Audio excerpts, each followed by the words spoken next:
Hi, I am Harley Filson with some European sports update on television. Nigerian manager of English Premier League side West Ham FC, David Moyes, and players Issa Diop and Josh Cullen were absent at the club's Carabao Cup third-round clash with Hull City on Tuesday, after they returned positive tests for COVID-19. The club's medical team revealed the results, as the team were at London Stadium preparing for the tie, which had Diop and Cullen both named in the starting lineup. The manager and both players had to leave the stadium and returned home, in line with Public Health England and Premier League guidelines and protocols. Moyes' assistant, Alan Irvine, took charge of the match, which West Ham went on to win 5-1, as Sebastian Haller and Andriy Yarmolenko both scored twice, with Robert Snodgrass also on target. Stakeholders in English football has expressed concerns over the impact of the coronavirus pandemic on the various league seasons, as Chelsea's Frank Lampard says it is important for the Premier League to support EFL clubs financially as some continue to struggle during the pandemic. The Premier League and EFL are in talks regarding a support package after the chairman of the EFL, Rick Parry, warned that Championship, League One and League Two clubs will lose a combined £200 million if the 2020-21 season takes place entirely behind closed doors.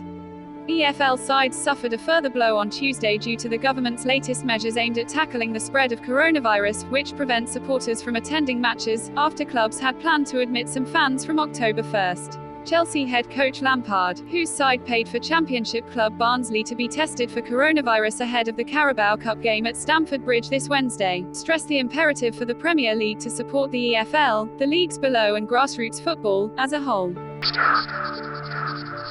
Spanish La Liga club side, Atletico Madrid has agreed to sign Luis Suarez, after the player reached an agreement to cancel his contract with Barcelona. Barcelona terminated the Uruguay international's contract 2 years early, after deeming him surplus to requirements, and negotiations with the Serie A champions collapsed. Suarez, who has agreed to half his €30 million a year salary to join the Diego Simeone side, will replace Alvaro Morata at Atletico, after the Spaniard secured a return to Juventus on Tuesday. Suarez has spent the last 6 years at Barcelona, but has been forced out the club by new head coach Ronald Koeman, with Antoine Griezmann set to be rewarded with a central role, unless Memphis Depay joins from Lyon. Juventus on Tuesday announced that Spanish striker Alvaro Morata will join the side, on a season-long loan from Atletico Madrid, after the former Chelsea player completed his medical. Juventus stated that the move is worth €10 million to be paid during current financial year, while the agreement further entails the right for Juventus to definitely acquire the player's registrations rights by the end of the 2020-2021 season, for a consideration of €45 million to be paid in 3 financial years. On the home front, Super Eagles coach Gernot Rohr, in a bid to further strengthen the Eagles squad ahead of the forthcoming international friendly games against Côte d'Ivoire and Tunisia, has named 7 new players in a 25-man squad, that also had some fringe and regular players.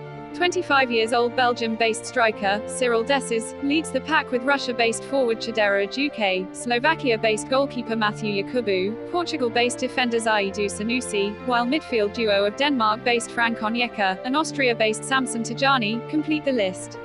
Fringe Eagles stars named in the squad includes goalkeepers Dele Alampasu and Maduka Okoye, both with 1 cap each, and midfielder Mikel Agu, who is returning to the squad, having previously won 7 caps. The Super Eagles, now ranked 29th in the world and 3rd in Africa, will take on the Elephants on the 9th of October, and 4 days later, will engage the Carthage Eagles of Tunisia, who are 2nd in Africa in the rankings.